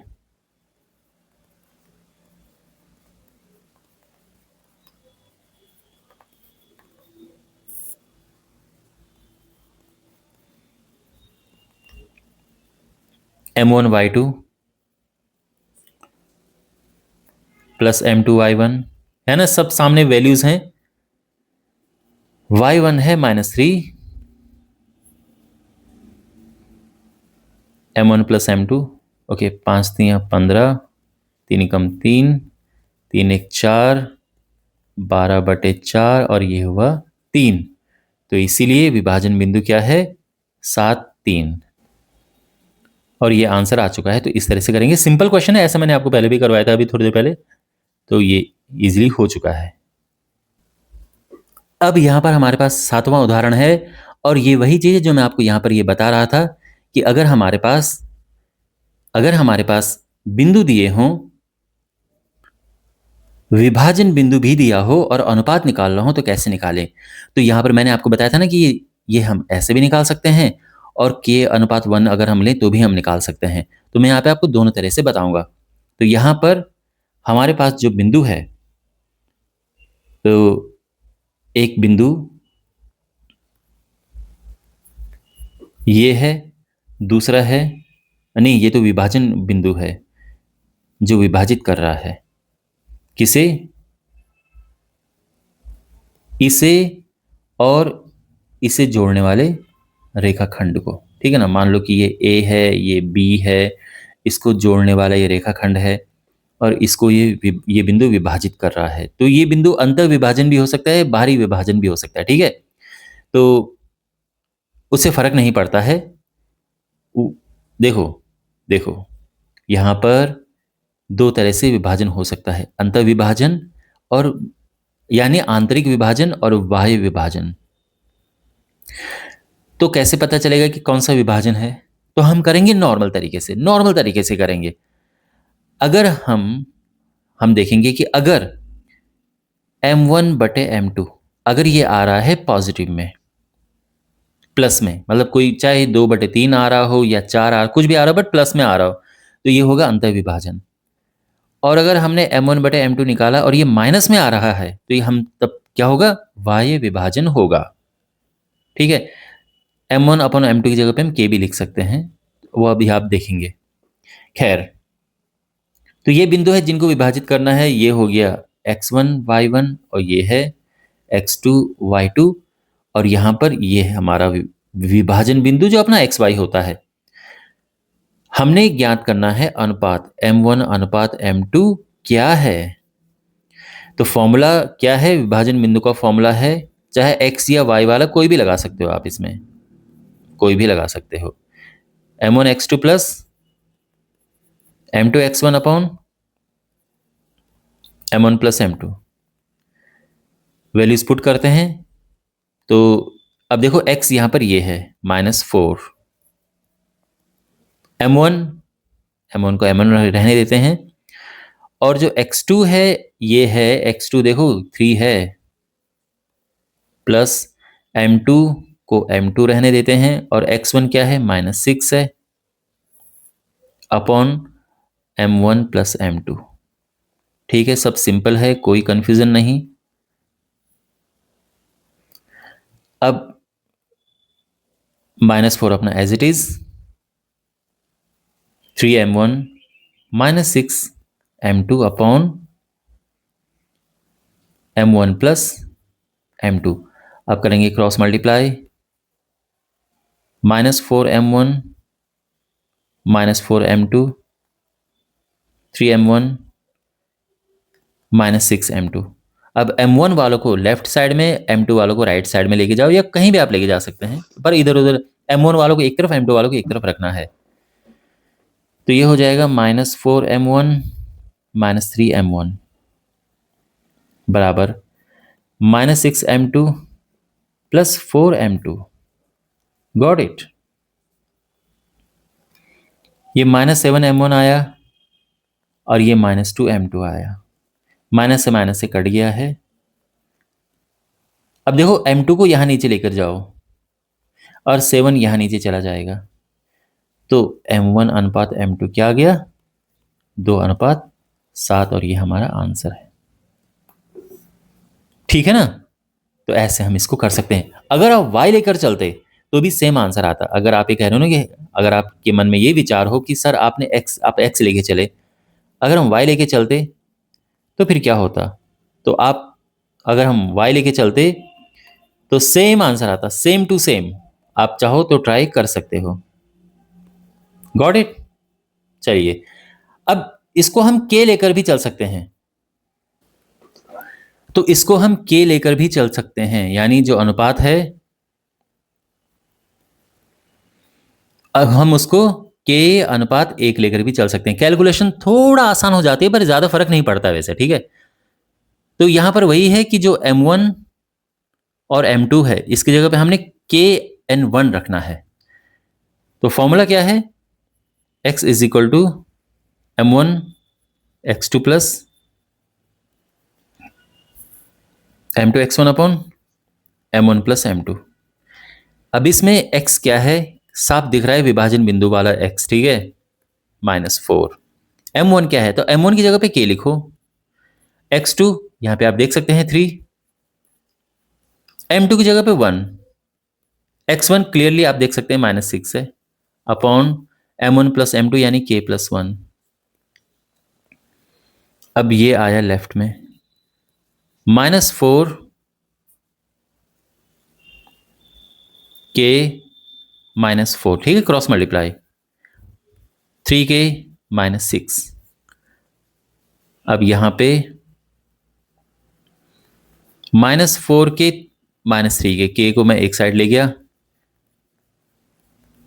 और बाकी को एक साइड, ये हुआ -7k और ये हुआ -2, माइनस से माइनस कट गया और यहां पर k आ गया क्या, 2/7। तो इसीलिए जो अनुपात है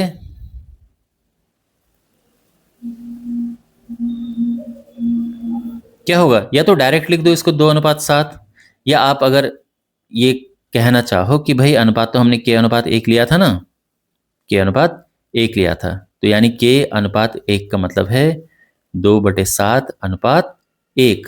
और इसको अगर सरल अनुपात हम करें तो दोनों में 7 का गुणा करो तो 2/7 हो जाएगा, इसका 7 कट जाएगा, ठीक है, सरल अनुपात बनाने के लिए। या आपको ये कंफ्यूजिंग लग रहा है तो एक काम करो, k/1 लिखो 2/7 और k अनुपात 1 आ जाएगा 2/7, जो भी आपको सही लगे। खैर, पर ये हमारा अनुपात आ चुका है, तो आप ऐसे भी निकाल सकते हो और आप ऐसे भी निकाल सकते हो M1 M2 लेकर, ठीक है। अगर आप ये सोच रहे हैं कि सर हम क्यों पढ़े इस के चक्कर में, तो ठीक है, मत पढ़ो, कोई दिक्कत नहीं है, आप M1 M2 लेके भी कर सकते हैं और ज़्यादातर क्वेश्चन हम ऐसे करेंगे वैसे। अब हमारे पास ये उदाहरण है और इससे आप ये समझ पाएंगे जो मैंने आपको कॉन्सेप्ट बताया था ना कि 3 बराबर भागों में अगर हम किसी रेखाखंड को काटते हैं तो फिर उस काटने वाले बिंदु के निर्देशांक क्या होंगे। यानी यहां पर ये रेखाखंड जो है, देखो ये है ए, यानी ये जो दो बिंदु हैं इनको जोड़ने वाला ये रेखाखंड है जिसको 3 बराबर भागों में बांटा जाता है। ये 3 बराबर भागों में बंट गया है, ठीक है ना, 1 2 3, 3 कट मत लगाना, कट 2 लगेंगे और इसे 3 बराबर भागों में बंट जाएगा। सम त्रिभाजित का मतलब है 3 बराबर भागों में बांटना, ठीक है। तो अब यहां पर ये P है और ये Q है, इसके हमने निर्देशांक ज्ञात करने हैं। लेकिन अनुपात क्या है, तो P के अनुपात क्या होंगे, तो अगर आप देखें तो P जो है ये 1 भाग है और ये 2 भाग है, तो ये है 1/2। और Q की अगर हम बात करें तो Q के लिए ये 2 भाग है और यहां से यहां तक 1 भाग है, तो Q का हो गया 2/1। अच्छा, तो अब हम लिखेंगे बिंदु P के निर्देशांकों के, मैं करता हूं यहां पे। तो माना P और Q रेखाखंड को समत्रिभाजित करते हैं तो P के निर्देशांक क्या होंगे, तो यहां पे x1 y1 ये है, x2 y2 ये है, और जो M1 अनुपात जो M1 है वो ये है और M2 ये है। तो यहां पे अगर हम लिखना चाहें कि अनुपात क्या है,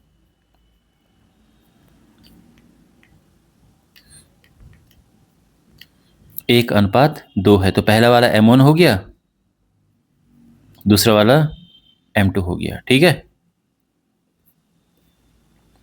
तो x हो जाएगा M1 x2 plus M2 x1 upon M1 plus M2। M1 है 1, x2 है क्या -7, M2 है, M2 क्या है, M2 2 है और x1 है 2, x1 2 है upon M1 plus M2, -7 plus 4 upon 3, -3 upon 3 और ये हुआ -1। और अब हम निकालेंगे y, M1 y2 plus M2 y1 upon M1 plus M2। M1 1 है, y2 है 4, ठीक है, देखो y2 4 है प्लस M2 है 2 y1 है -2, 1 + 2, 4 - 4/3, 0/3 और ये हुआ 0 हो गया। तो इसलिए बिंदु P के निर्देशांक है -1, 0। तो एक आंसर तो आ गया है कि P के निर्देशांक मिल चुके हैं। अब हम Q के निर्देशांक ज्ञात करेंगे। तो अब हमने Q के निर्देशांक ज्ञात करने, इस बार ध्यान रखना M1 M2 ये हैं। ओके, तो X क्या होगा? M1 X2 + M2 X1 upon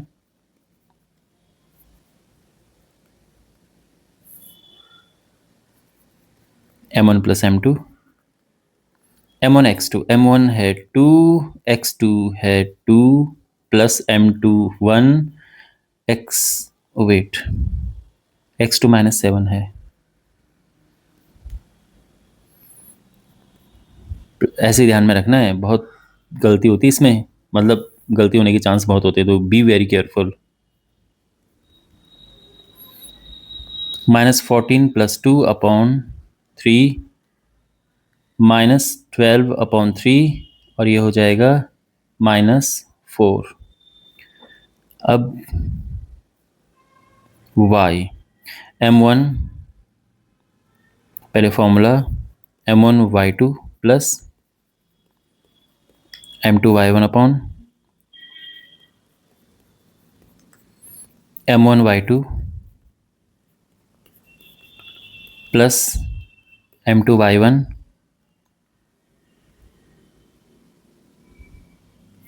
4 आएगा यहाँ पे -2 आएगा। ठीक है, 8 - 2/3 6/3 यानी 2। तो यानी बिंदु Q के निर्देशांक क्या है? -4, 2। और एक आंसर ये हो गया है।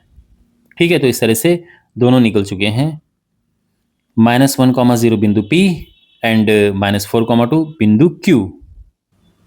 अब हमारे पास ये उदाहरण है कि बिंदुओं, मतलब इनको जोड़ने वाला रेखाखंड को y अक्ष किस अनुपात में विभाजित करती है।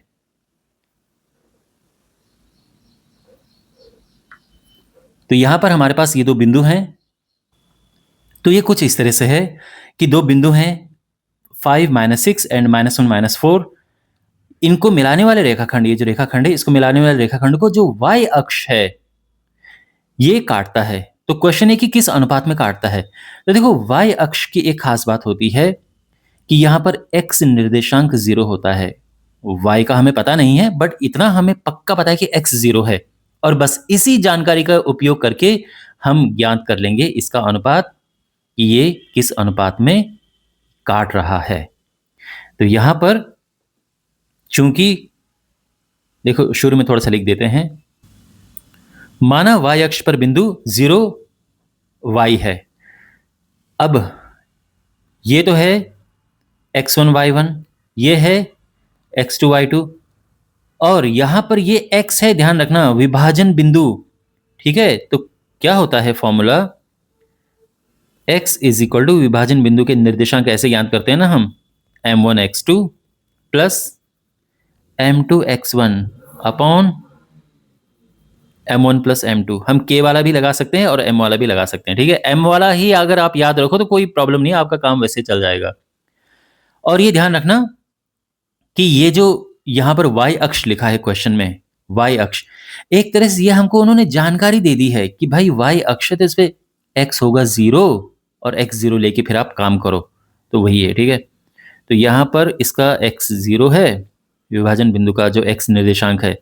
M1 खैर ये तो हमें ज्ञात ही करना है, तो और x2 है -1। ठीक है, M2 और x1 है 5 अपॉन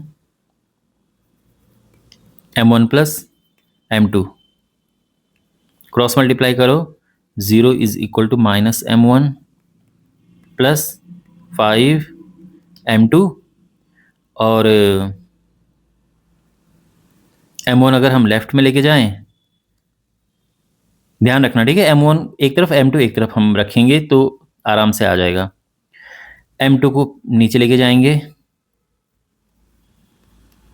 और ये केवल 5 है, और अनुपात बनाने के लिए अपॉन नीचे 1 लगा दो। तो इसीलिए m1 अनुपात m2 ये आ गया है 5:1, और ये हमारा आंसर है। तो ये तो हम ज्ञात कर चुके हैं कि किस अनुपात में विभाजित करता है, लेकिन इसमें एक और चीज हमें ज्ञात करनी है कि प्रतिच्छेद बिंदु के निर्देशांक भी ज्ञात करें। तो प्रतिच्छेद बिंदु यही है, ठीक है, जहां पे कट रहा है ये जो बिंदु है। तो हमें x का तो पता है कि 0 है, लेकिन इसका जो y निर्देशांक है वो हमने ज्ञात करना है। तो इसका y निर्देशांक हम यहाँ पे ज्ञात करते हैं। विभाजन बिंदु का y निर्देशांक, तो फॉर्मूला वही लगाएंगे, m1 y2 plus m2 y1 upon m1 plus m2। m1 m2, ये m1 है, m1 है 5, y2 यहाँ पर क्या है -4, प्लस m1 यानी नहीं m2 यानी 1, मतलब m1 y2 हुआ, फिर m2 y1 है -6 अपॉन m1 प्लस m2। तो ये हो जाएगा -20 -6 अपॉन 6, यानी -26 अपॉन 6, और ये काट के आएगा -13 अपॉन 3। ओके, तो y भी पता चल चुका है। तो इसलिए विभाजन बिंदु के निर्देशांक क्या है, एक तो 0 है x0, और y है -13/3। तो विभाजन बिंदु के निर्देशांक ये हैं, और ये हमारा आंसर आ चुका है। आई होप आपको ये सोल्यूशन भी समझ आया होगा। बाय द वे, ये बहुत इंपॉर्टेंट क्वेश्चन है, बहुत इंपॉर्टेंट क्वेश्चन। ओके, बहुत बार एग्जाम में पूछा जाते हैं इस तरह के क्वेश्चन। 10वां उदाहरण है कि यदि बिंदु ABCD एक समांतर चतुर्भुज के शीर्ष इसी क्रम में हो तो P का मान ज्ञात कीजिए। तो हमारे पास एक समांतर चतुर्भुज है, इसमें A 6:1 है, B 8:2, C 9:4 और D है P, 3, और हमने P ज्ञात करना है। तो कौन सी क्वालिटी हम लगाएंगे समांतर चतुर्भुज की? तो देखो, समांतर चतुर्भुज की क्वालिटी होती है, एक इसकी गुण होता है, प्रॉपर्टी होती है कि जो इसके विकर्ण हैं, विकर्ण एक दूसरे को समद्विभाजित करते हैं। इसका क्या मतलब हुआ? इसका मतलब हुआ कि जो AC का मध्य बिंदु है ना, जो AC का मध्य बिंदु है वही BD का मध्य बिंदु होगा। तो हमने AC का मध्य बिंदु निकालना है, BD का मध्य बिंदु निकालना है, उसको बराबर रख देना है। ठीक है, ये O ले लेते हैं इसे। तो हम लिखेंगे कि चूंकि समांतर चतुर्भुज के विकर्ण एक दूसरे को समद्विभाजित करते हैं, इसीलिए AC का मध्य बिंदु बराबर BD का मध्य बिंदु। ठीक है ना? और AC का मध्य बिंदु क्या है? AC का मध्य बिंदु आपको पता है ना, मध्य बिंदु में हम क्या करते हैं, x1 प्लस x2 अपॉन 2, यानी x1, देखो AC पे फोकस करो, ये और ये, x1 यानी 6 प्लस x2 यानी 9 अपॉन 2। दूसरा है y1 plus y2 upon 2। Okay, ये है BD का मध्य बिंदु। अब BD पे फोकस करो, BD, तो x1 यानी 8 प्लस x2 यानी P अपॉन 2, और y1 प्लस y2 अपॉन 2। 15/9, 5/4, 5/9 क्यों लिखा मैंने यहाँ पे, 15/2, 5/2, और ये है 8 प्लस P अपॉन 2, और ये है 5/2। तो हमको देखो, हमको 5/2, 5/2 उससे मतलब नहीं है, हमको इससे मतलब है। तो अब तुलना हम करेंगे, तो हम लिखेंगे कि इसीलिए 8 प्लस P अपॉन 2 बराबर 15/2, नीचे 2 से 2 कटा, 8 प्लस P बराबर 15, और P आ गया 15 माइनस 8 यानी 7, और ये हमारा आंसर आ चुका है। ठीक है, तो ये है, इस तरह से हम इसको करेंगे। और इसी के साथ इसके सभी उदाहरण कंप्लीट हो चुके हैं, ये टॉपिक कंप्लीट हो चुका है, ये चैप्टर कंप्लीट हो चुका है। इसके सभी कॉन्सेप्ट्स मैंने आपको अच्छे से एक्सप्लेन किए, सभी उदाहरण हमने किए और मुझे उम्मीद है कि आपको ये चैप्टर अब अच्छे से समझ आ चुका होगा। अगर आपको ये वीडियो अच्छा लगा है, तो आप इसको अपने दोस्तों के साथ में ज़रूर शेयर करें, यही आपकी गुरु दक्षिणा होगी। और वीडियो को लाइक करें, चैनल को सब्सक्राइब करें। तो मिलते हैं अगले वीडियो में, टेक केयर।